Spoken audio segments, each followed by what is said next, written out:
offering him a bone, but what he's doing is he's embarrassing himself in a very, very Yeah. dramatic way. What is he telling everyone? Look, guys, I have to deliver a victory for Netanyahu, for Israel. Yeah. Help me. Help me deliver a victory for Israel.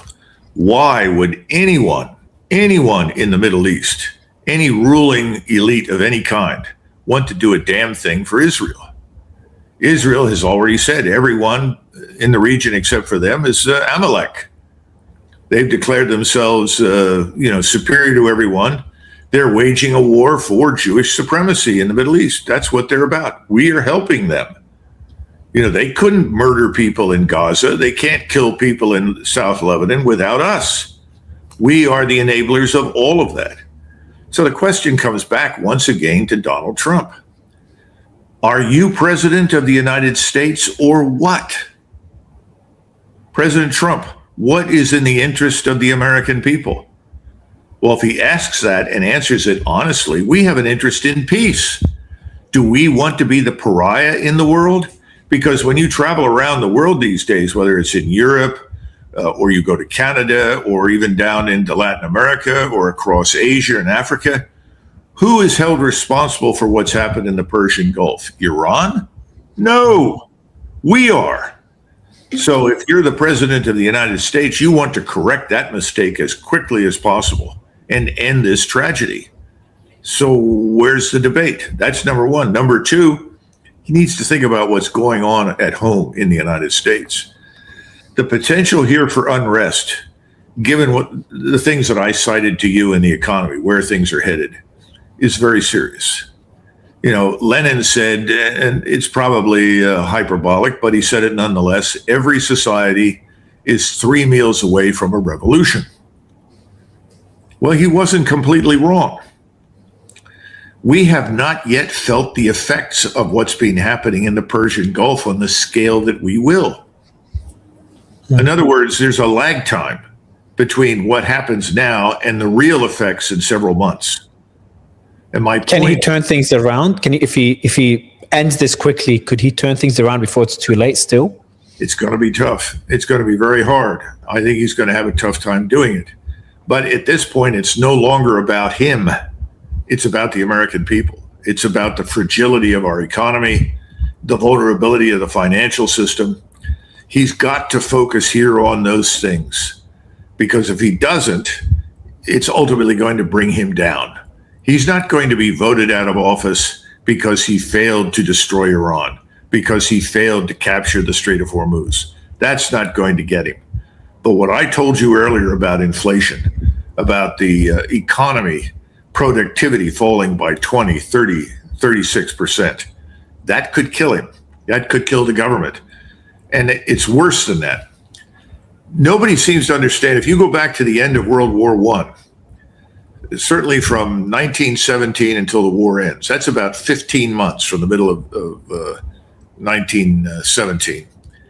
The Ottomans, the Romanovs, the Hohenzollerns, the Habsburgs, they had all collectively ruled for somewhere between 300 and 800 years. And they ceased to exist overnight. That could happen in Western Europe. It could happen here in the United States. People don't realize that. We take too much for granted. When your supply chains break down, when there is no credit, and right now when you have large firms like BlackRock or KKR trying to borrow cash based on their assets under management, you're in trouble. Right now, if you have money in BlackRock's funds, you can't get it out. Why not? How long before the liquidity problem strikes us in the major banking system? There are a lot of things that are out of sight, but they're not that far away. There's lots of potential for disaster. The problem, Mario, is that most Americans have experienced 80 years of extraordinary stability. And it's incomprehensible to them that this could all end in a few months. But it could. And that's back to the original question. What matters most if you're Donald Trump? What happens in the United States? And what happens globally, financially, and economically? Those things are the top priorities, not the Strait of Hormuz, not destroying Iran, not enabling Israel's conquest of the Middle East, the creation of the Greater Israel Project.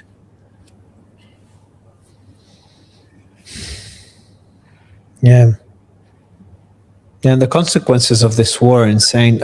Actually, we haven't spoken in a while. It's been a few weeks. It's wild to see that unfold. Like, we talk about how we've talked for a long time about the American empire kind of, moving to a multipolar world, etc. You've been critical of the capabilities of the American military. And then you look at these things starting to unfold. The fact I saw a report today, and there's been many similar reports. There's one today. There it is. Don't know what the source is, but every major underground missile base in Iraq is now back in operation, either fully or partially. About 80% of all tunnel entrances that were collapsed during the war have been restored as of this moment. Some minor clearing needs to happen in heavy hit places like Tabriz and a couple of others. That's from Western media. And we've seen reports like this come time and time again. This is after a 6-week bombing campaign where we're told the Navy's completely destroyed. Then we see boats were attacked 2 days ago. Why are their boats being attacked if the Navy's gone? Iran scrambled jets a few days ago, and they closed their airspace last weekend when strikes seemed imminent. So that's from a military perspective. And then you see China, the trip by Trump to China. He comes back, and instead of having some new breakthrough on Iran, he's talking about maybe freezing the weapons delivery to Japan, delaying that to Taiwan. And also the Japanese weapons delivery has been delayed. Europe has obviously been delayed. It's like, we talk about these things for a while, but then when they unfold, it still surprises. It's still hard to see and understand. Well, let's give President Trump some credit. He came back enlightened from his trip to China. Now, what do I mean by that? Well, listen to his comments. He said, this business of a war with Taiwan is not something we want to be involved with. Taiwan is 100 miles off the coast of China. If we fight over there, we have to travel 6,000 or 7,000 miles to get there. Congratulations, Donald Trump. You learned that lesson in the Persian Gulf. You've gone to the Iranian School of Military Education. The Iranians have taught us that. That's wonderful. Thank God. Let's put this nonsense about war with China aside. Forget it. Somebody once said to me, well, Doug, you don't want to go to war with China.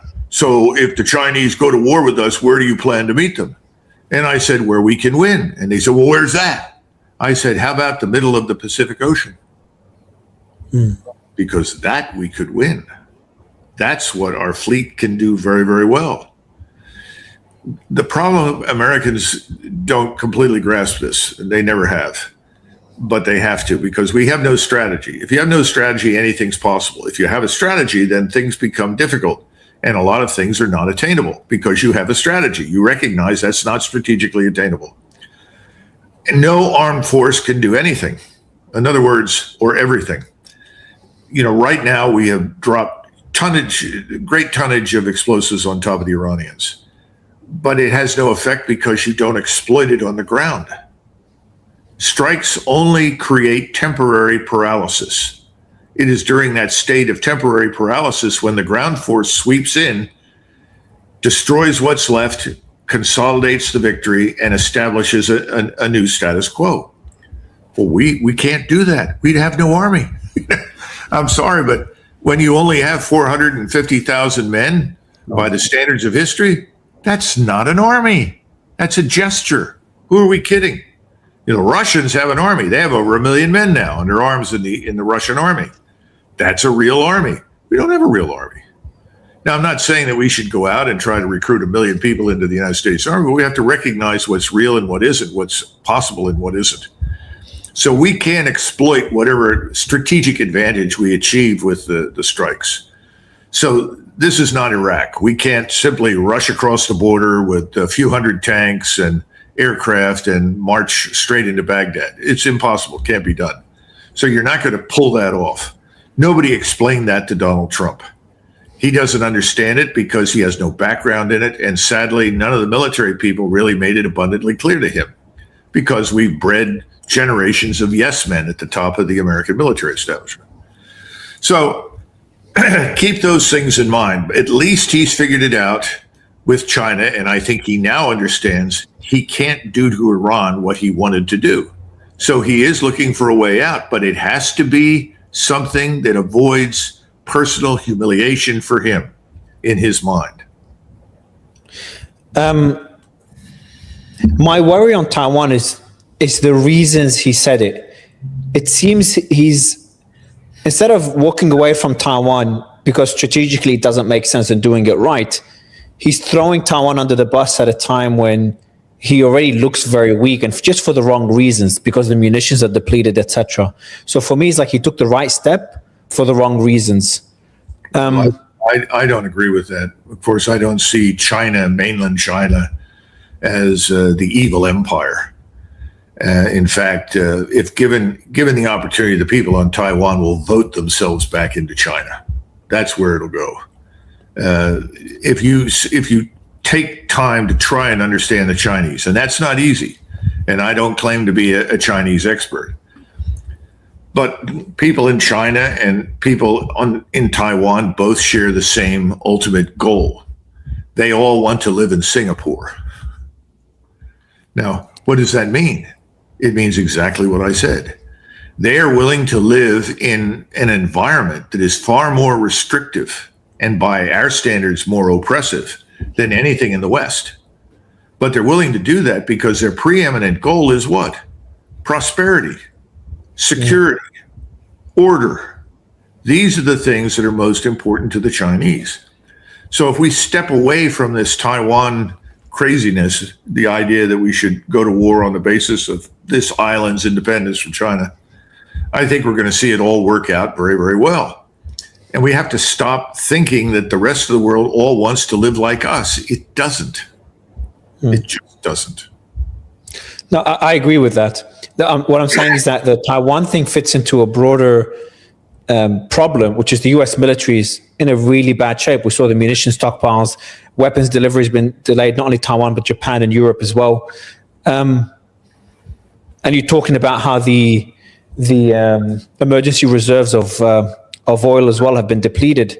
It's like we're borrowing from the future, and we have been for a long time, and now we're accelerating that. And that is very worrying. I just learned about the Dark Eagle. That was a while ago, but the Dark Eagle hypersonic missile. So I started researching where's the US at on the hypersonic missile capabilities perspective. It costs them like 10 times more than China, 4 or 5 times more than Russia, and manufacturing capability significantly less than those countries. Then you look at the drone interception capabilities. It's not there at all, despite them being able to learn from Ukraine and replicate what Ukraine and Russia are doing. They haven't done that. So it's like, I understand that, we are moving into a multipolar world, but I worry it's accelerating, and I just worry it could, we fall into the Thucydides trap, and it wouldn't be pretty.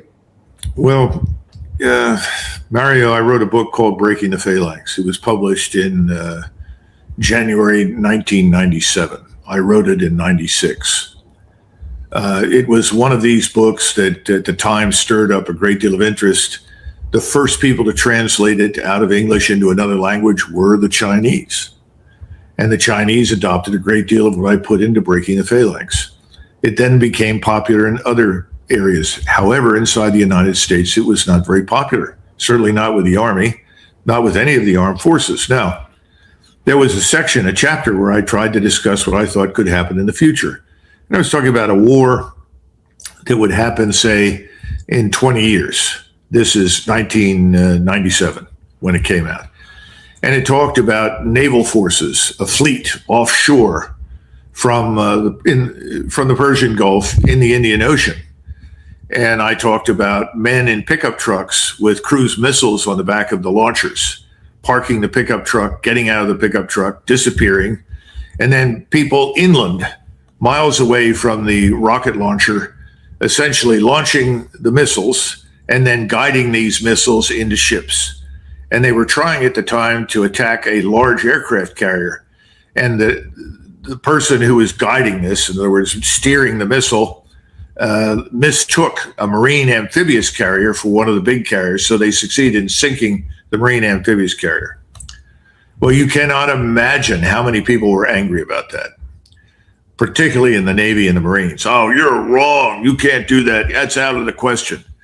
I talked about what we had experienced in 1991, the things that nobody ever talked about, but we experienced. One of them was we tried to look at an amphibious landing that we could execute in southern Iraq, and we struck mines with our destroyers.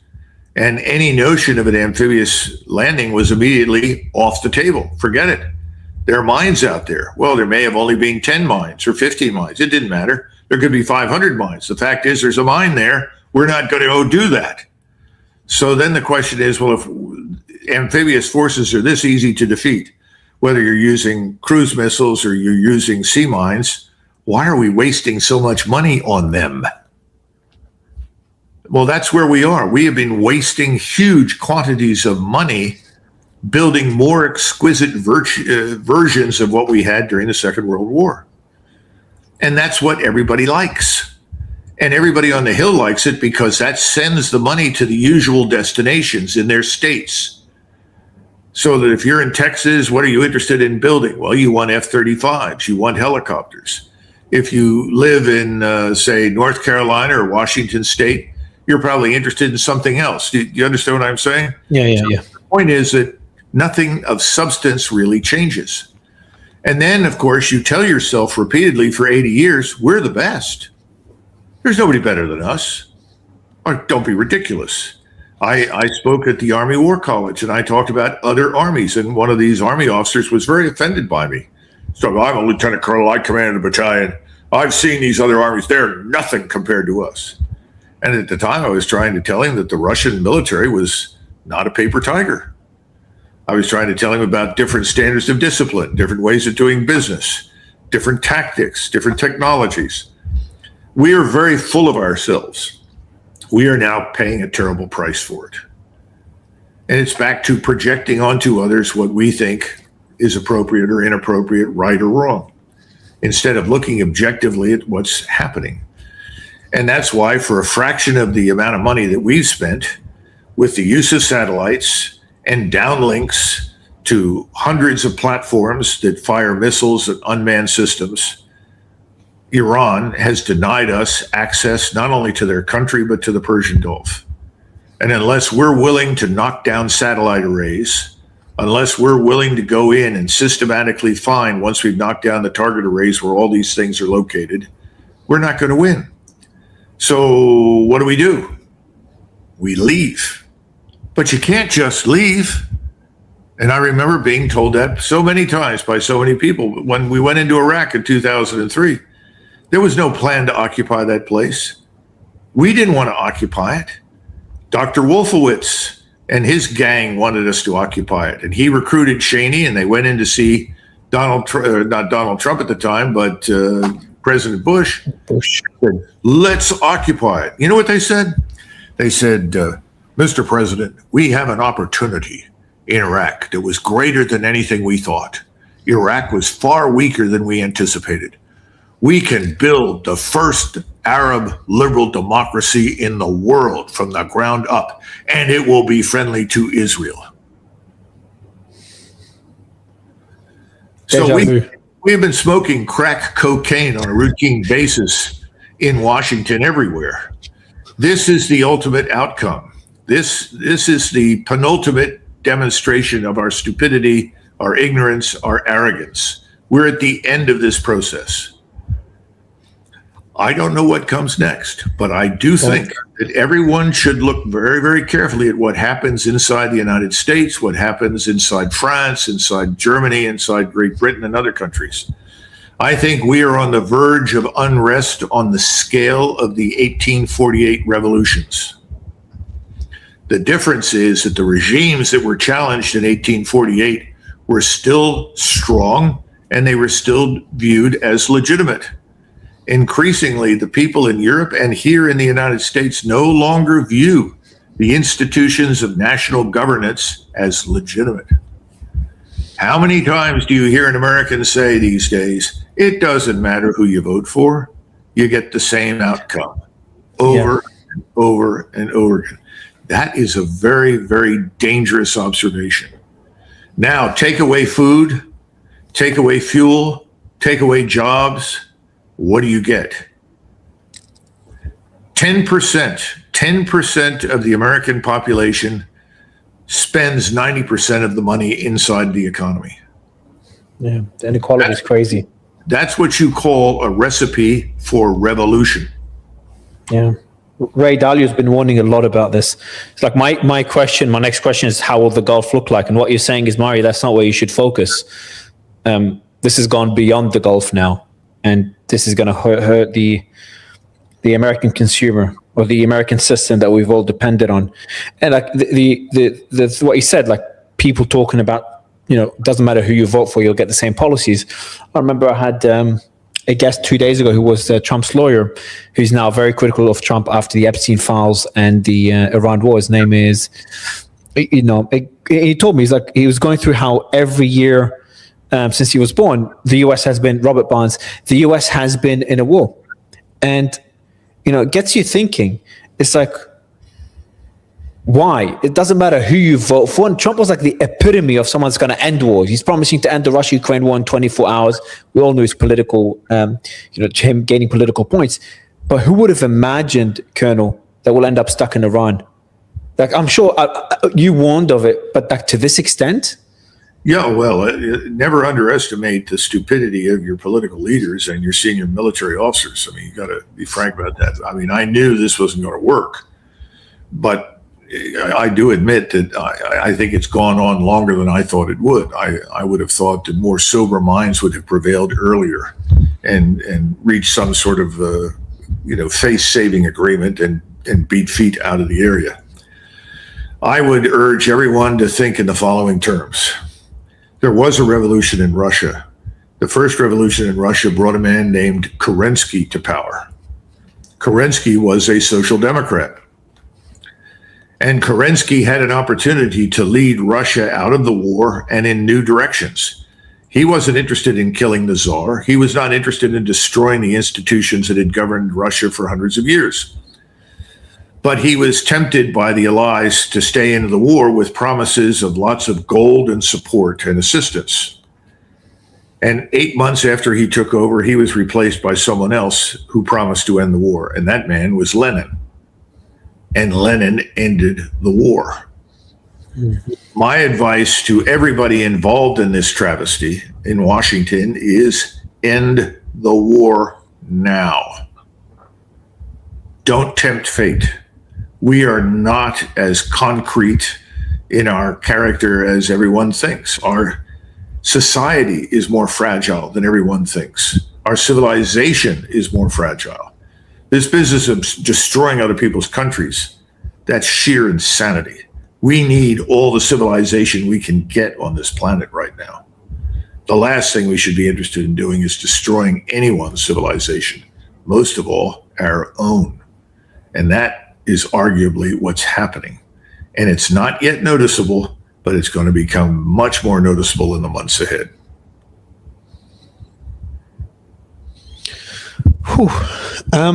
From a geopolitical standpoint, how do you think the rest of the world is going to react to this war? Because I think this war, despite it being short and significantly less casualties than previous wars, just the damage it has done to the global economy, as you've been explaining, but also just the image of American security, what the Gulf had to go through, what Asia had to go through, what Europe had to go through. Could we see a big pivot around the world, including the Gulf, away from that dependence on the U.S.? I think this is already well underway. It's abundantly clear that China, once again, is essentially the engine of prosperity for the world. Now, what do I mean by that?